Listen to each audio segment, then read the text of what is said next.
Hello everyone, welcome to ARG Presents, the show everyone's buzzing about. I'm your drone amigo Aaron, joined by the man they call King Bee, the BRENT. Buzz! That's right. That's what all the buzz is about, you.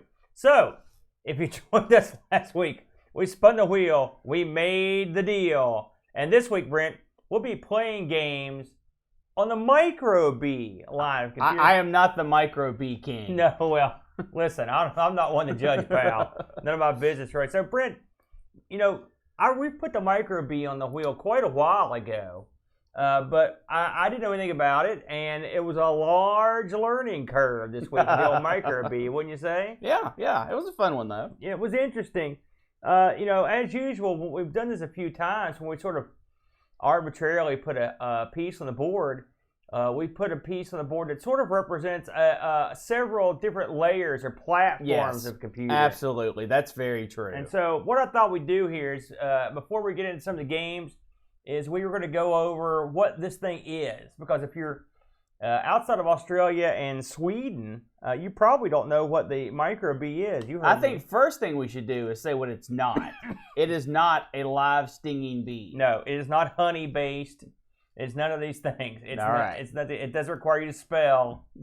Yes, that's true. Not even very small words. Well, I guess it does, kind of, but we won't get into that. So just to familiarize you with the basics of the Microbee, this was a little computer developed by Applied Technologies. It released way back in February 1982, and it released in kit form. Yes, and not the Knight Rider kit. Correct. Either. And it was a kit form, and it was released for right around $400. The kit came with everything you needed to build these. Now, kit computers were sort of the rage back in the days before me and you were romping and stuff. Certainly before you. Yeah, I definitely didn't get to play with kit computers when kit computers were really a thing. Yeah.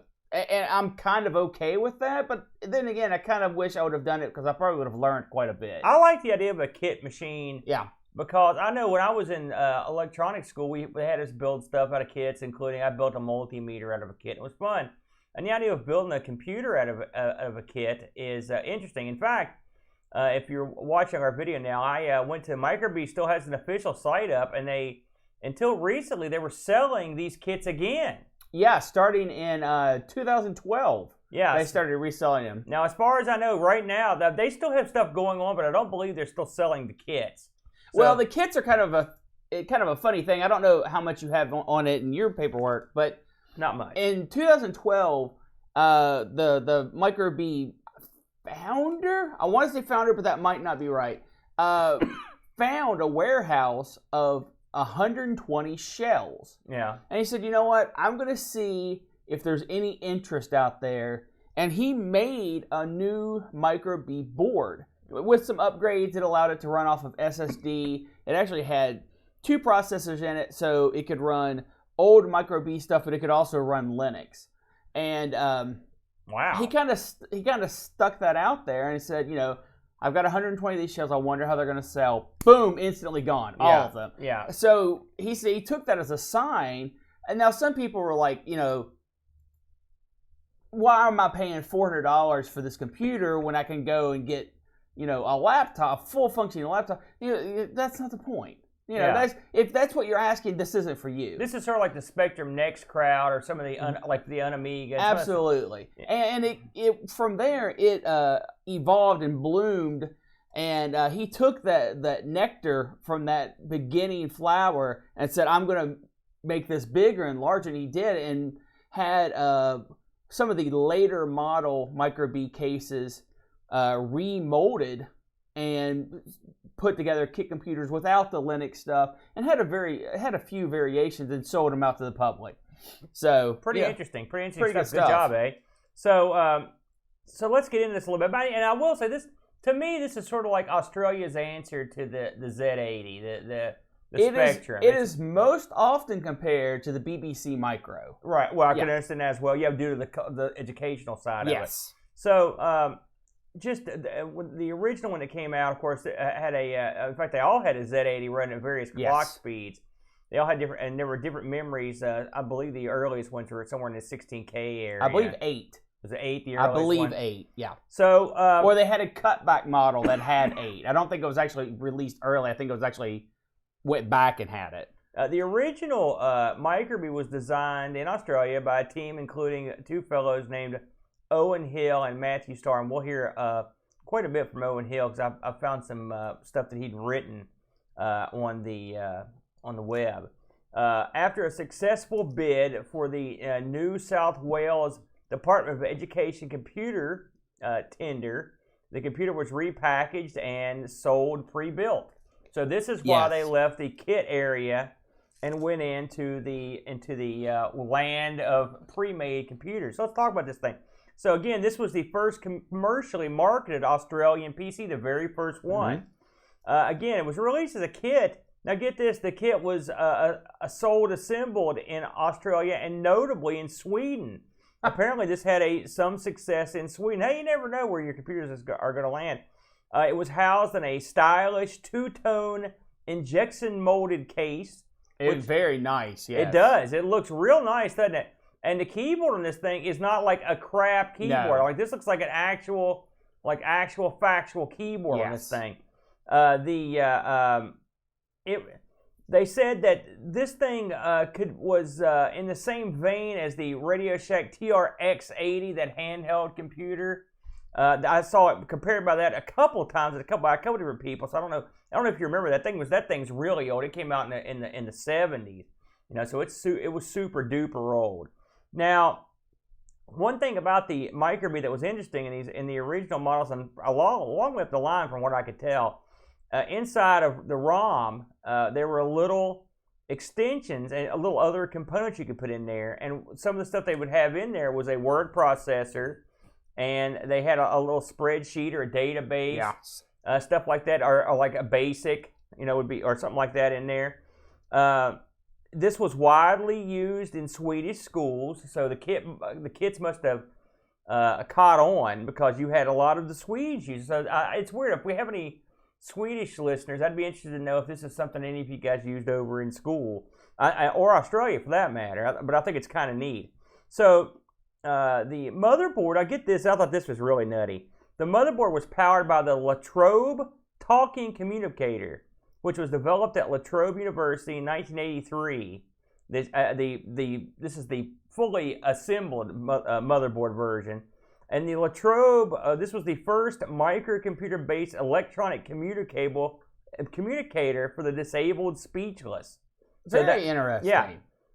Now, several 100,000 Microbees were manufactured in Terrigal near Gosford. Okay, New South Wales, ranging from the Microbee 32 and going upwards. Now, the Microbee was not a single computer, and this is where I want to get into. This is where me and you kind of course, screwed up. Well, how would you don't know these things until you dive into them, and we don't dive into nothing until it's time, until the wheel tells us it's time. So the original model was the IC model. This is released in 1983, up to 1983. Well, the original model was the kit model, which we talked about. Right. The next, this is the assembled model, the IC model, released in 83. They increased the clock speed on this one from 2 megahertz to 3.375 megahertz. Overclocked it. Yeah, I suppose. It had a 4K telecom terminal emulation ROM in it. Yes. This thing had a modem. Yes. It was called like the B modem or something. I've seen pictures. Did you see pictures of it? Had a little B on it. Of it, no. And so this thing had like a built-in telecommunications. You could get on and their B modem there. If you're watching the video, it just popped up on our screen. Then you've got the model that released after was like a floppy. They had a floppy drive model. Up to this point, these had been tape-based. The floppy models, they had 56K of static memory, 4K of BIOS memory, and believe it or not, these things could run CP/M. I thought that was interesting. So you've got those. Then you've got, going up the line, they released a color model of this. Up to this point, these have sort of been monochrome. You've got a color model of this. So they all in this sort of the same family. Yeah. All right. These moved up the line rapidly. Now, in '85, you had what's called the Premium Series. Okay. Ooh. The Premium Series had 8K of screen RAM, 8K of attribute RAM, 8K of color RAM, and 32K of programmable basic normal RAM. So these had a lot more RAM. These things were typically sold with dual floppy drives. Oh, right. That's going to cost you. Yeah, I don't have prices for any of these, by the way. You're on your own. And again, take this information with a grain of salt, because I culled this together over about 20 different sources. I was surprised how little information was out there on this thing. There was not nearly as much as I would have thought. It's odd, because while there is little information, the scene for the Microbee is pretty huge. Yeah, well, I wouldn't say huge, but there are dedicated people. Absolutely. I would compare it to, say, I'm trying to think of a scene. It's smaller than the Coco scene. It's probably the same size as, say, the TRS-80 Model 1 through 4 series scene, somewhere in that ballpark. So then you've got the 256 TC series. This is the last series that was released. This came out all the way up in '87. They increased the memory to 256K of dynamic RAM, a new keyboard with a numeric keypad.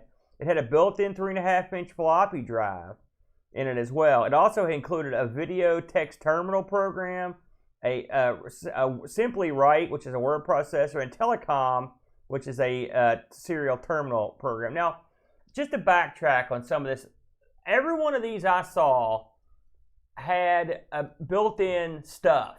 Yes. Right now on the videos and stuff, and they had like a little word processor and some other stuff. Now, I don't know how good these little built-in programs were. I don't know what they did exactly, but it's still kind of interesting that they were built into it. I thought that was a very neat. I mean, it's chips that you put into the computer, and when it boots up, you can just go to it. Yeah, I thought it was kind of like a cartridge slot that was really inconvenient, but I thought that was a smart way of doing it. I didn't know that's how you did it. I thought they were just built in. Now, well, they were on ROMs. Yeah, but I didn't think. I thought they came with it. I thought they were just part of it. No, you didn't have to get it. I think like the word processing thing was the only thing that was pretty standard. Yeah. But you could get other things to go in that. At least that was my understanding when I looked at it. Now, the last series, and this didn't get released, but this was called the Gamma series. Ooh. It's funny, the video I stuck on here, that if you're watching the video version, was like this sort of like a demo reel that came up off the Microbee site. And it features like renderings of the Gamma. If you watch it to the end, the Gamma is a proper looking computer. This isn't like it's like a box computer. This was the advanced next generation model based on, guess what, the Motorola 6810 plus 2 Zilog Z80 processors. Huh. Now this never made it to market, but I thought that was pretty interesting that it had the Motorola plus. So basically, the Zilogs were sort of like I mean, I assume the Zilogs were like its equivalent to the Amiga's custom chips. They were going to do offload some of the work on the Zilog. This thing was going to have a lot more RAM, the whole 9 yards. This was going to be a much bigger deal.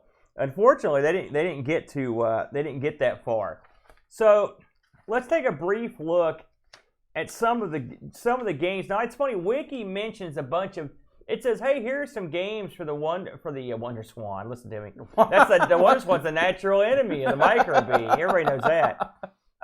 They say here are some Microbee titles, and it just has some random ones. Again, you're talking multiple Microbee types, and they're pretty different. So not all games are going to work on everything. They're absolutely different because some are monochrome and some are color. Right. But it just listed a few, and I thought some of these I'd heard of. One thing's for sure I know is that the text adventures were coming hot and heavy on here. Yeah. And so, in fact, I know for certain Zork. The Zork was on here, which means I would assume all the Infocom games of that era were probably released on this thing. The one game I really, really, really wanted to look at was like Adventures in the Australian Outback or Bushback or something. Unfortunately, I could not find it anywhere. That's another thing. The Microbee is sorely under appreciated in the amount of stuff that's been dumped, but I'll get to that on my when I'm I running only the found show. one place to get anything that aside from playing the stuff online, which is what I did. I found one place that had some dumps, but I wasn't even sure what to do with them when I got them. There wasn't like there was a ton. So just a few games they mentioned here, and these are sort of the same old. Asteroids, which I'm sure is a clone. MU Joust, you can do your math on that one. Halloween Harry, Hordes of the Deep Realm, Micro Space Invaders. I mean, if you have any idea what's going on, you know what these are. Robot Man, a Pac-Man clone. Wumpus, Hump the Wumpus was around on every machine. Cricket. Toady, a word guessing game, which I think I actually played Toady. Lemonade Stall, which I think we know. Yeah, if you put Lemonade Stand, instant copyright. Lemonade Stall, it's like a completely different game. Yeah, Scrambler, Gorilla Maths, a Sword Quest. I mean, these are the wiki released games. I mean, it shows you that this thing wasn't exactly, you weren't playing the higher end stuff on these things. So you're probably asking yourself, what happened to this thing if it was doing so well? Get this. Just a little wacky information on what was going down with this thing. So right from the start, this thing was a success, and Applied Technology couldn't keep up with the orders. But they were smart. They knew that they were going to get a lot of action, so they thought ahead. They started trying to make as much action as they can to get stocked up. So in '82, the 16 to 32K Microbees with the battery backed up CMOS were a big deal. And so you can think about it. It's '82. You've got a 32K machine there with a battery backed up. But a lot of machines didn't have a battery backed up BIOS that early on.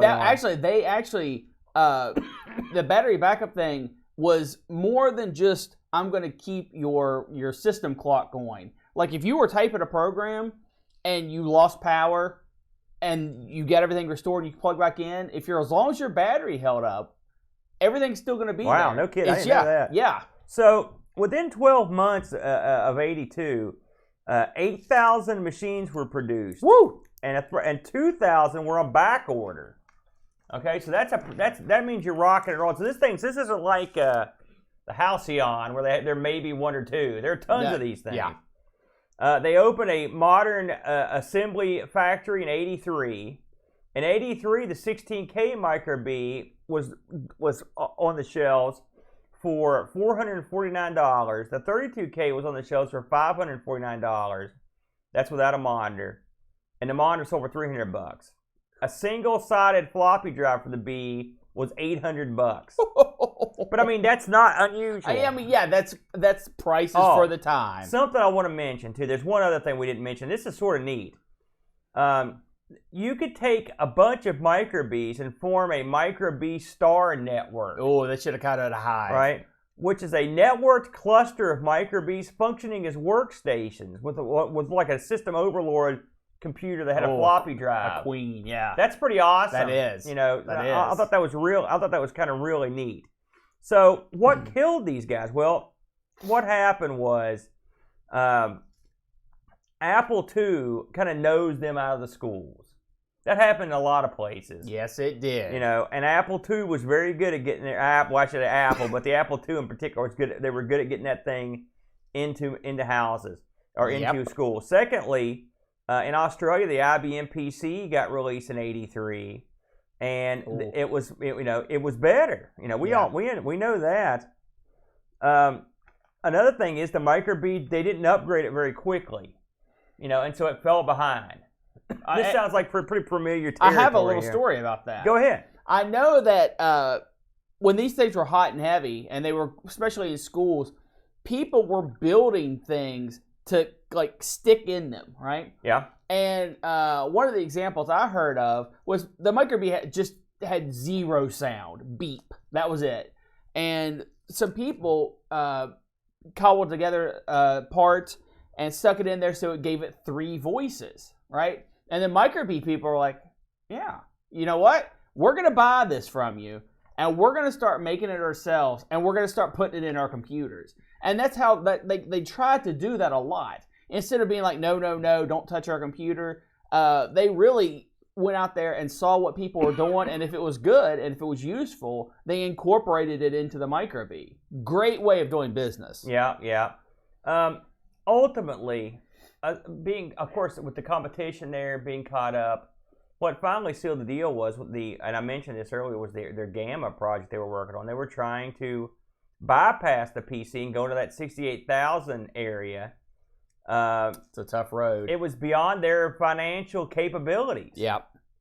And they exhausted themselves, and eventually they were bought, taken off they were delisted, and then they were gone.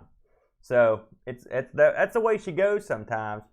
I want to mention that a large chunk of the data I got, non-wiki stuff, was straight from an email from Owen Hill that I found listed on a webpage. In fact, I don't know if you can even get to the webpage anymore. I did nose around and try to find it, but it was real interesting. So this basically came from the mouth of the guy who was one of the fathers of the actual machine. Yeah, and it was kind of sad.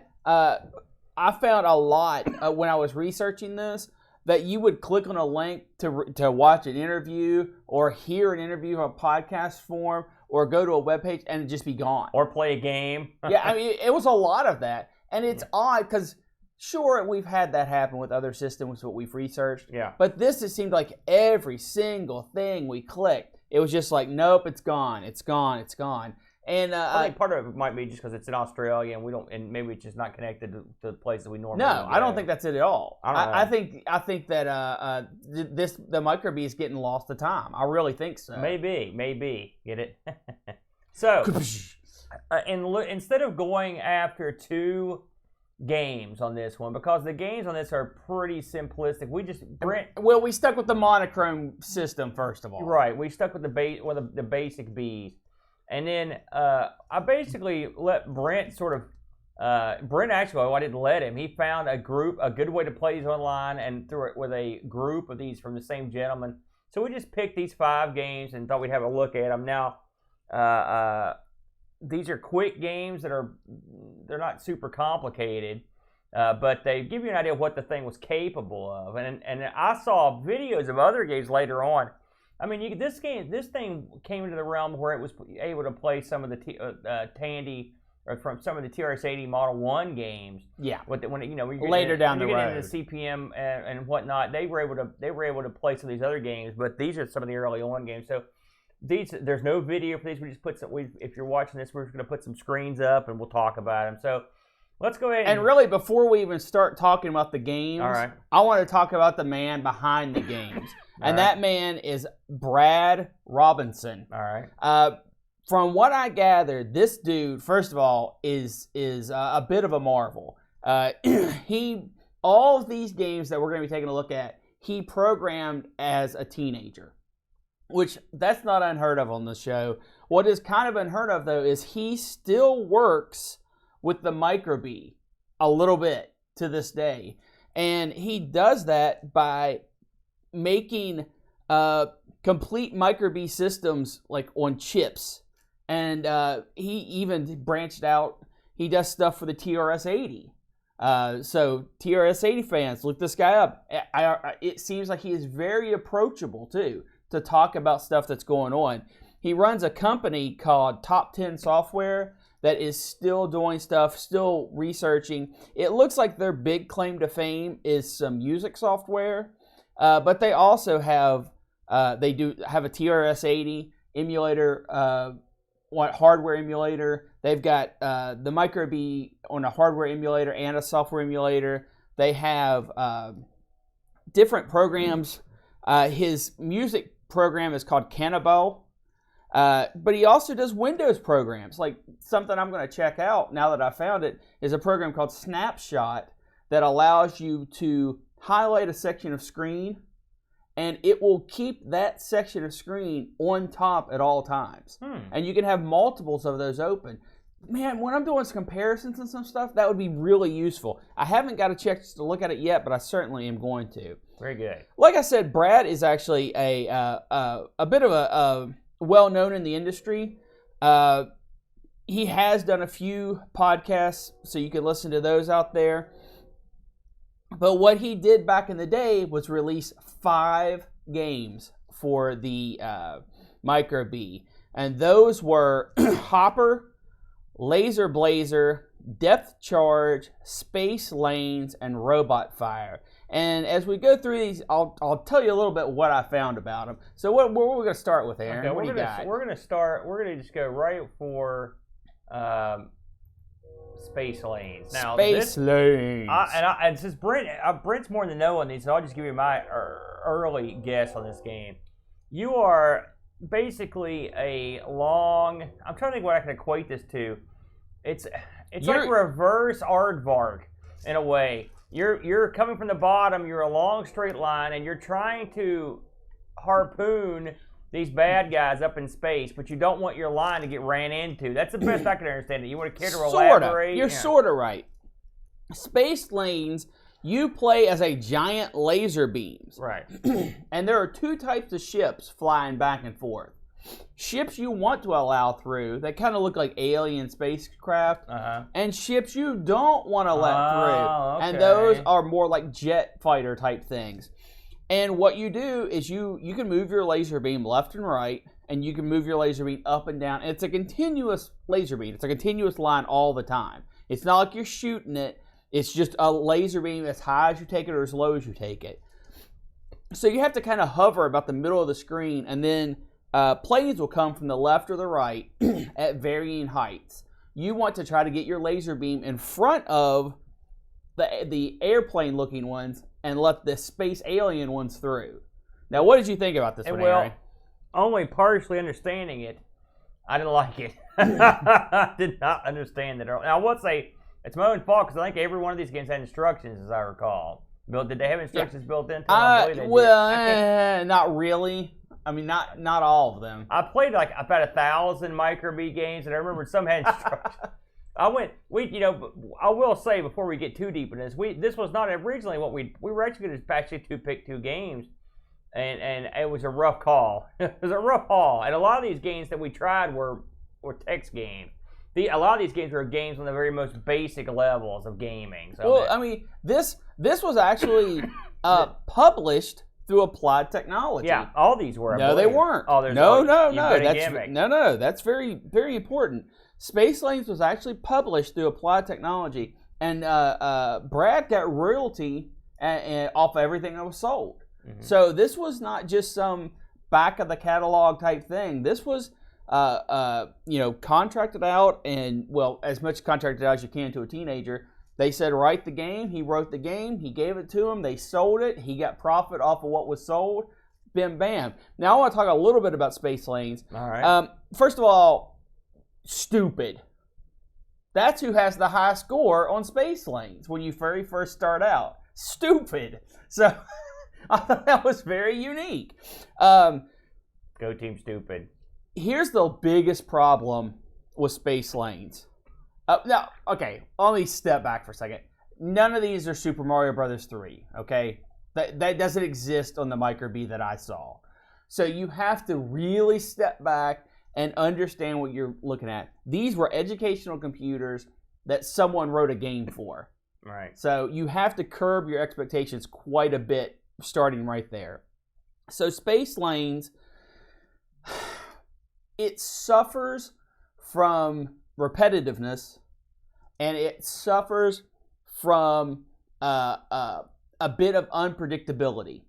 If you play it safe, you can actually just stay at the very lowest height that a plane could come from, sneak out, hit the ones that are bad, and sneak back down and play forever. You could do it forever. I figured that after a while it would nail you, so I never did that. Now, if you zap a wrong plane, you lose a life, you lose 3 lives, it's over. So it's a high-score game, but just barely. I would not seek this game out. I would not. You can go to a website and play this, but I wouldn't even do that. Space Lanes, not very good. Let's move on to the next one. I kind of liked it, but I like it more now that I know what was going on. All right, next on the docket, Lazer Blazer. Lazer Blazer. Star Blazer. No, I don't think that's what this is. Now, Aaron. Yeah. What did you think of Lazer Blazer? I did not understand how to play Lazer Blazer. Okay, so I was even more baffled by this one. Let's break down what Lazer Blazer is. First of all, Brad. That's who holds the high score for Lazer Blazer when you first turn on the machine. All right. In Lazer Blazer, you play as a dot, a thing. We'll say a robot, just to make it cool. And you have a quick style line that bounces and grows and shifts and moves all around the screen in a very kind of unique way. The way it grows and how it shrinks, it's very quick. Like, you remember Quicks, right? Yeah. You draw the boxes. You mean kicks? I call it. Okay, sure. There's no U in there.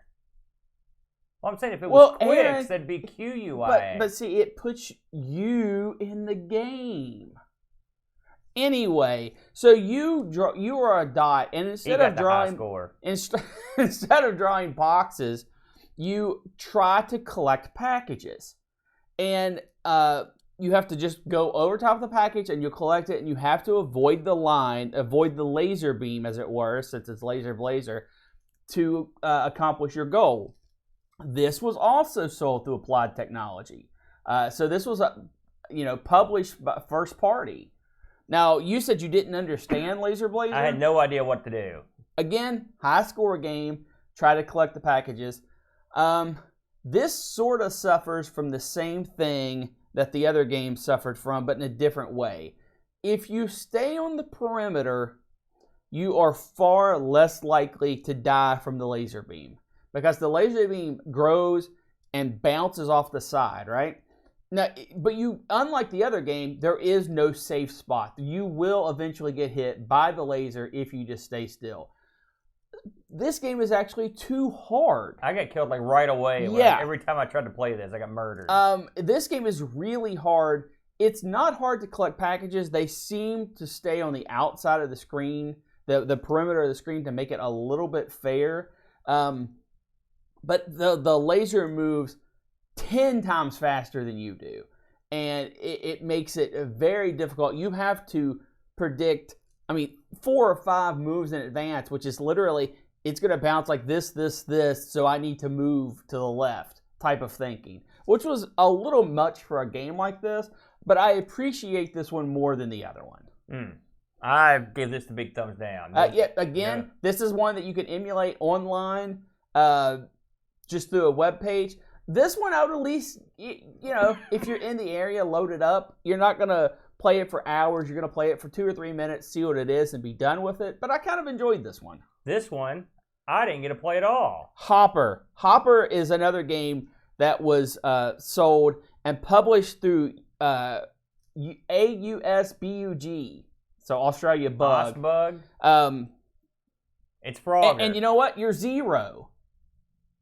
That's who has the high score on this game at the very beginning. 0. It's not me, because I couldn't play the game at the very beginning. Unfortunately, I could not play this game either. I looked and looked and looked to try to find the image for this, and I want to talk about that for a little while. Brad also looked and looked and looked for this.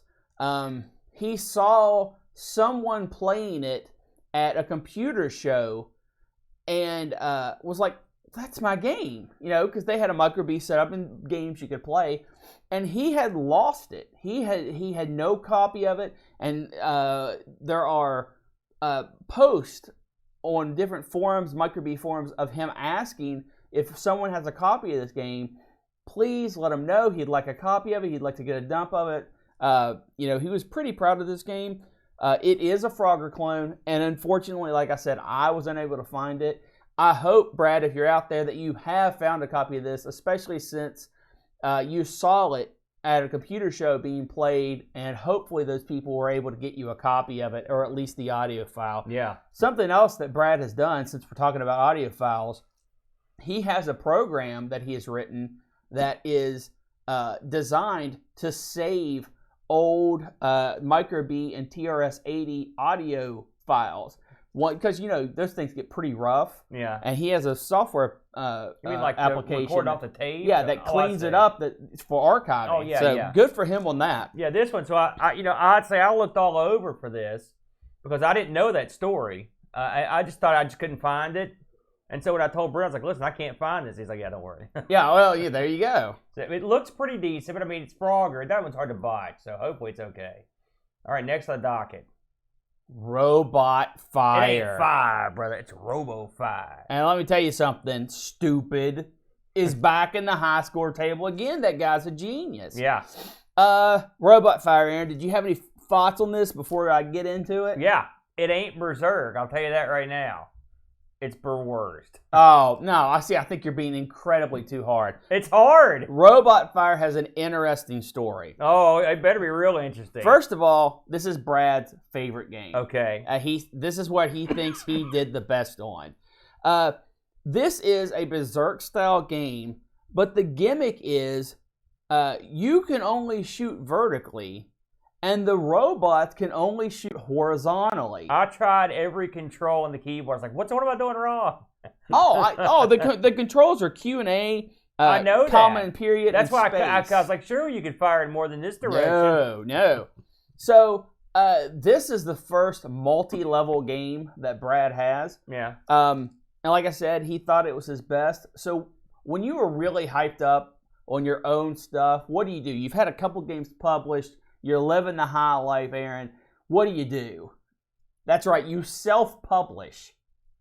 And when you self-publish for the Microbee back in, 1980, probably 3, what do you think happens? You make $1 million? You sell 20 copies. Oh. Yeah, the story is he wanted to self-publish because he thought he was getting screwed. And he thought that this game was miles above everything else he's done, and he made some money off of those things. So he said, "Screw it! I'm going to keep all this money myself. I'm going to self-publish." And apparently, the only people who bought the game were 20 members of his own computer club. That's brutal. So, RoboFire, how do you play the game? Like I said, you shoot vertically, the robots shoot horizontally. There are walls that you can kind of hide behind. The robots at first seem endless because you shoot and another one immediately spawns, and you kind of get that, well, I hate that. This is just going to go on and on. That's what I thought. But you can whittle them down and go to the next level, and it's a different wall arrangement. This, I agree, is probably... So you can actually get past the first level. Yeah. How do you get shoot out? Everybody. No. So, they just go away finally. Yeah. So I really think this is probably his top game, or maybe his second best game. Hopper looks better to me. Well, we didn't play Hopper. I know. I'm just assuming. I played this one. This had, decent looking sprites. Something you didn't mention about the Microbee is that it was actually a higher resolution than a lot of the other systems out at the time, and because of that, they could do these fine lines in their graphics. They could even do curves. Yeah, that looked really good. Yeah, that is true. I did not mention it. The graphical abilities in this were actually well regarded. Yeah. So, and he took advantage of that. The sprites in this game look pretty decent, and it is too hard. It is definitely too hard, but oh yes. It does give you something to work for, since there is more to do than just, shoot until you're sick of it. You actually can advance level. So I thought that was pretty neat. Last thing about RoboFire is the tape with RoboFire, because he only sold 20 copies, right? Only 2 of them have ever been found. And he actually found a copy of RoboFire in his shed from 20 years ago and was able to recover the data off of it. So he had to recover his own game. Yeah, pretty cool. Yeah, pretty cool. I got the other 20 guys you can forget about it.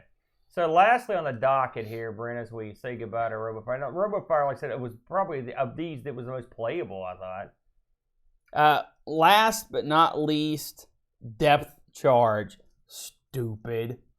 Had the high score again. Yeah. Stupid, man. He's better than I am. He's a step above.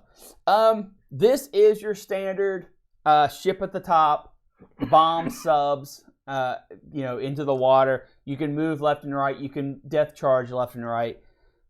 How did you think about this game, Aaron? I didn't get this to work.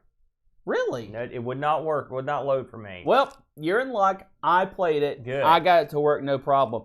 This does one thing that maybe the other depth charges do, and I just never realized it, but something I found very interesting. Of course, you can only have a limited number of charges in the water at one time.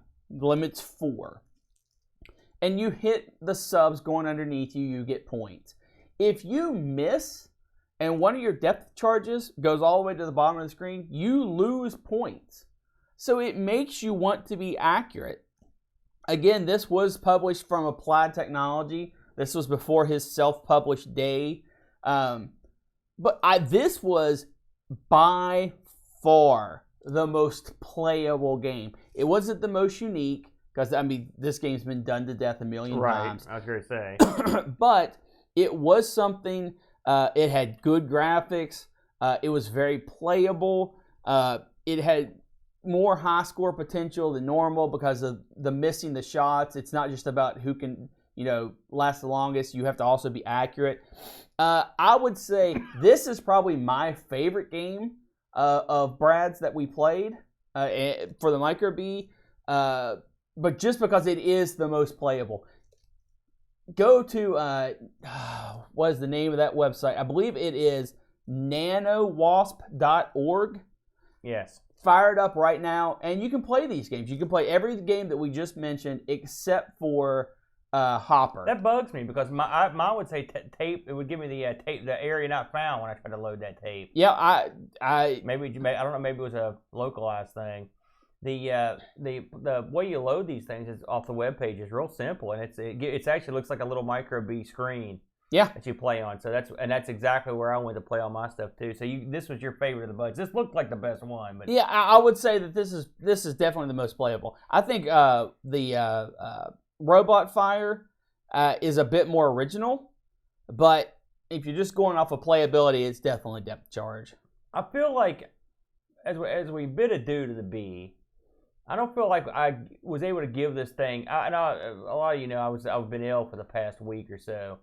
And I didn't get to give this thing as much love as I'd like, but I will say this is another one of those systems that is just tough. I played a lot of games for it, but it just happened to be these games here, the ones I played some. But a lot of the games were just text-based games or math-based games. There was one game where you're a sheepdog and you're trying to corral sheep. I don't know if people saw that one. I did. Yep. Yeah, I played that one. So I fiddled with that one for a while, and there were plenty of Wampa-style games. So if that's your bag, there you go. And of course, I will say as the B went up, the games, I saw some video of a few of the games that were more advanced, that were for some of the more advanced. Oh, absolutely. Microbees. Sure. Yeah. Once you get into the color era, especially, the games coming out are much more accomplished. Of course, during that age of computing, that's what happened. 1 year your games might just be blocks and monochrome, and the next day you've got, full sprites and 16 colors and sound and everything else. Yeah, it was a very quick moving industry at that time. I will say this is one of those little things. I like these little quirky systems that spring up in these countries that they're a homegrown system, and that's the one they use. And I went through a lot of forum posts here. People were just having memories of the bee. Oh yes, I remember having this in school. This is the first time I played Zork. It's the first time I did that. And it wasn't like when someone would bring it up, it wouldn't be like 50 million people. It'd just be like 20 guys. Yeah, yeah. This was definitely an Australian and apparently Swedish computer. Something we don't get in the States. I mean, the closest thing I could think of would be sort of like the Coco. I mean, unless you're like a Timex Sinclair user, some real obscure machine in the States. Yeah. We don't get these kind of I guess we get plenty of homegrown machines, but you know what I mean. And not something real quirky like this. And if we, if I ever saw a Microbee kit that was affordable and didn't cost a fortune to ship in. Yeah. Plus, I'm not exactly sure how they're powered. I know it's a power brick, but I don't know much about international voltages for something like that. But I think this would be a fun thing for to assemble in like a computer club or something. Yeah, I think it'd be kind of neat. Great for like a kid too. What's not great for a kid is going to Vegas. But here, there's no gambling requirements with our wheel. Fire that thing up. You know what? I don't agree with that. Some of these things on here are way gambling. Oh, well, you're not wrong. So, Brent, what did you add this week? This week, we added that thing that is right here, the Tandy Model 100. Oh, I believe this is something Curtis had talked to us about when he did that interview. And what's the classic system that you... The classic system is the XEGS. Okay, great. Sounds good to me, man. Fire that thing up. So we're gonna give her a spin. If you want to hold a little bit of support in the bottom there. The wheel is a 2-man affair. All right. Let's see what we get here. I'm anxious to get dug in something new. Well, I think you're gonna have to live with a little bit of Sword M5. Oh, wait a minute. We've covered the Sword No, we M5. haven't. We only did Thanks for Giving, and we now are going to go in depth on the M5. We didn't do a Sword M5 episode. We did not. Nope, that was all Thanks for Giving. Oh, so if man. you want a little preview, folks, you can go and look that up. But we're going to get in there. We're going to get in there deep. Do you remember on the Thanks for Giving episode, what were the games that were on the Sword M5? Do you remember right off the top of your head? That's not the one with that crazy Donkey Kong. I do believe it is. Yes, I do believe it's that one, well, and the flying plane game. So this is going to be another classic computer from knows where, about God knows what. Well, that's what we're going to find out. There you go. Hey, we appreciate you guys hanging with us. Like I said, we missed. We had a week where we were off, and that was my fault. I ended up all his fault. I got something resembling food poisoning combined with dehydration. I will say your boy lost a lot of weight, but he also lost a lot of sleep and a lot of tears as I staggered forward through the forest of pain, Brent. But I've emerged from the other side stronger, if not wiser. And what they say, what doesn't kill you will make you easier to kill the next time. That's right. So, oh boy. We'd like to thank our good buddy Duncan Styles for the cool 3D rendered special effects. We'd like to thank our good buddy, the Bark Bit, who does our closing theme. Good theme. Bark Bit's got the new music out too. It's really good too. If you check out his channel. You want to throw any shout outs out this week, Brenner? Of course, you can always hear our show on Anchor FM. We have all of our shows up now, so if you missed an episode and you're a podcast listener, you can go back and tag those. Also, happy days to all of our Patreons out there that support the Amigos overall as a whole. We are part of that little group, and we appreciate everything they do. In fact, Duncan Styles, I forgot to bring yours over, but gave us a lovely gift. Oh yeah. That I will talk to you off air. But cool. It was incredibly generous, and it's something I actually was looking into getting myself, and it was prom dress. It was way out of my price range at the time. So big thanks to him. And, everyone is so generous to us, and we really appreciate it. I do, yeah. And I want to thank everybody for sending me a note while I was gone. Thanks for filling in for the shows that I missed there for the Sinclair show, Brent. I appreciate that. I missed out because that game looked really good. It wasn't. Oh, really? It looked like it was a lot of fun. But I feel good. We're going to be ready to rock and roll going forward. This show will be back on track, and going forward, we'll be back on schedule. Do you want to mention Classical Gas for the people that might be interested in checking that out? That may not have. You don't want to mention that on here? Okay, fine. If you are subscribed to the ARG Presents specific podcast, that means all you get is ARG material. To fill in for the week we missed, we released an episode of Classical Gas, which is a podcast Aaron and I did back in 2011 that was never released, and was never released for a good reason. So if you want to go back and kind of hear that kind of nonsense, you have to. We're not going to release it onto the main Amigos thread. It's not good enough. We don't want to bring down the numbers. We don't want to lose the Patreons. This thing wasn't released. It escaped. Yeah, that's very true.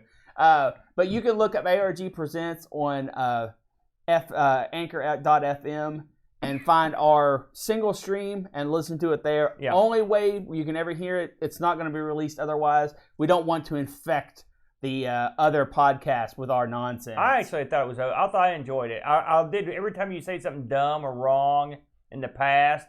Of course, this was 2012, I believe. 2011. So 2011. So some of this stuff either has the change or you're just dumb. Mostly you. But I did cringe a lot, but I thought it was a lot of fun. Yeah, you did a lot of dumb stuff. Oh, yeah. Anyway. So we'll leave it there. Next week, the Sword M5. And again, thanks for sticking with us. Until next time, I bid you a fond adieu.